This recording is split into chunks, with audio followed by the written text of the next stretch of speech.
Kim Chu. Sinadya bang takpan ng bishop sa Davao ang mukha sa tarpaulin? Kung bago ka lang sa channel na ito, huwag kalimutang mag-like, share, comment, and subscribe. Ang ABS-CBN actress host na si Kim Chu ang endorser ng bakery na ito, pero kasunod ng mga nakakaintrigan niyang spills, ginawa ito ng ilang tao sa Davao. Isang tapat at simpleng spill ang nag-blow out of proportion at it involved actress host Kim Chu. Sa isang nakaraang artikulo, ang kanyang deserved spill ay nakakuha ng pansin sa online at ipinapalagay ng ilan na tinutukoy niya ang dati nating sinusuportahang Pangulo.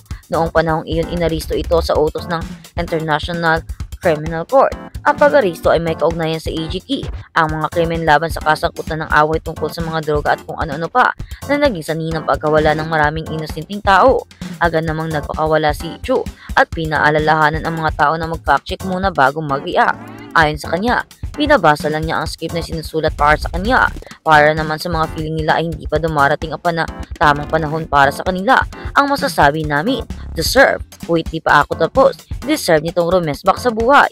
Ipinapalagay ng ilang tao na ang paraan na pagdidiin niya sa deserve ay kapareho ng pag-uusap tungkol sa kung paano karapat-dapat makulo ang isang tao.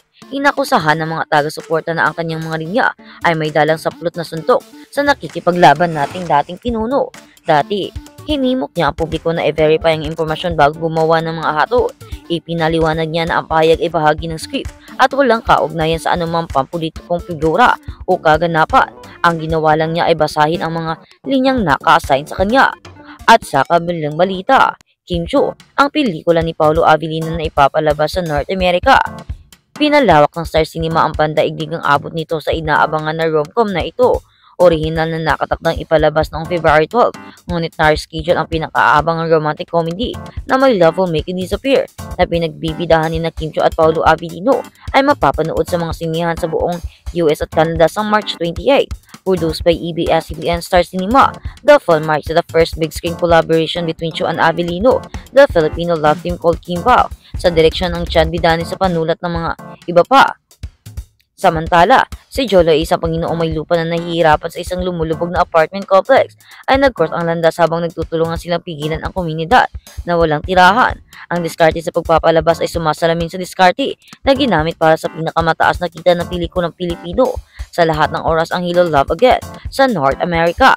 Nahigita ng aming per screen average ang kahit na anong pinakamalaking Hollywood studio films, sabi ng mga executive ng pelikula na itinuturo ang pagtaas ng demand para sa nilalamang Filipino sa ibang bansa sa isang eksklusibong ulat mula sa Variety.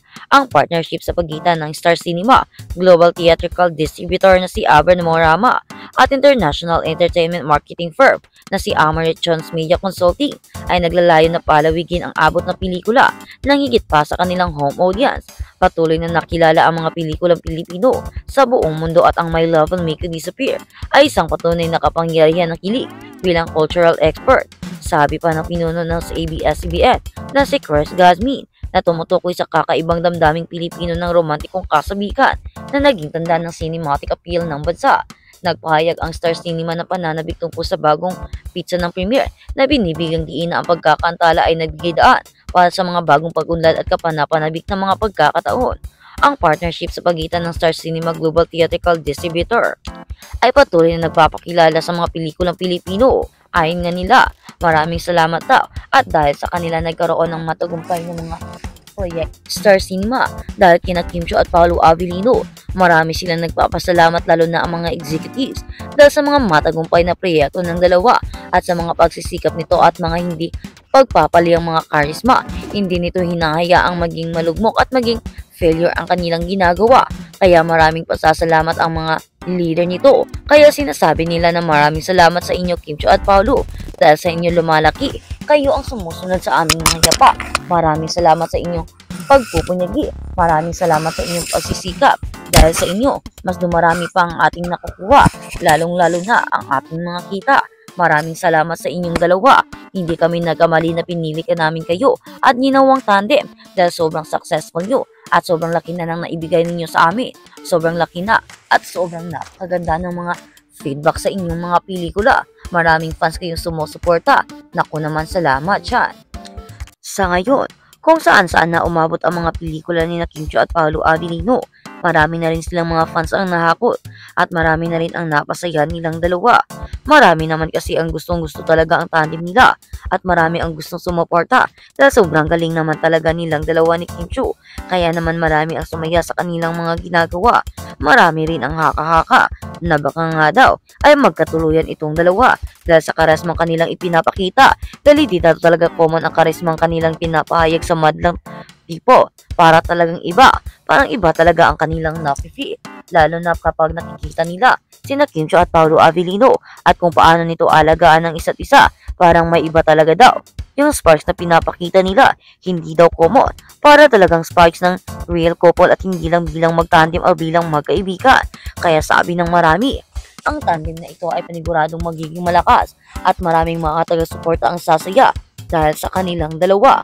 Sa ngayon na umabot na sa kung saan-saan ang kanilang tandem, marami na ang sumaya at marami na ring hakahakang kanilang nakukuha. Sinasabi nga nila, salamat sa galing ni na Paolo Avellino at Kim Chiu dahil marami sila ang napasaya. Marami rin ang nabigyan nila ng buhay.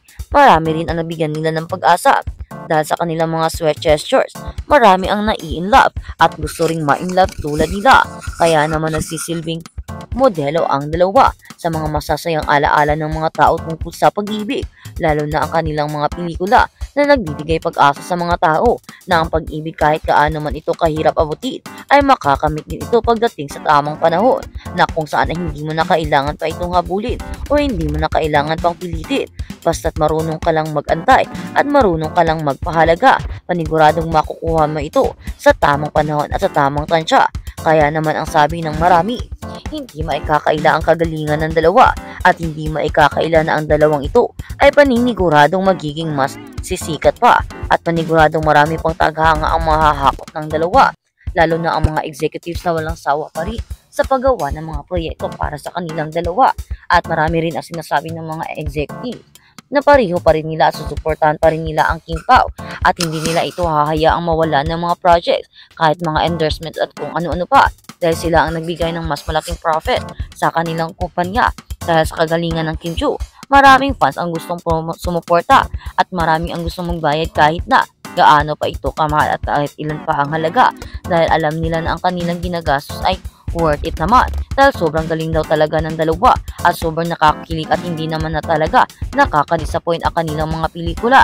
Talagang sobrang ganda at nagbibigay sa iyo ng inspirasyon, lalo na ang kanilang mga genre ay tungkol naman sa pag-ibig na kung saan binibigyan nila ng pag-asa at suporta ang kanilang mga fans sa tamang panahon at darating din ang taong para sa atin. Ayan naman sinabi ng kanilang mga fans, sana naman Kim Chiu at Paolo Avellino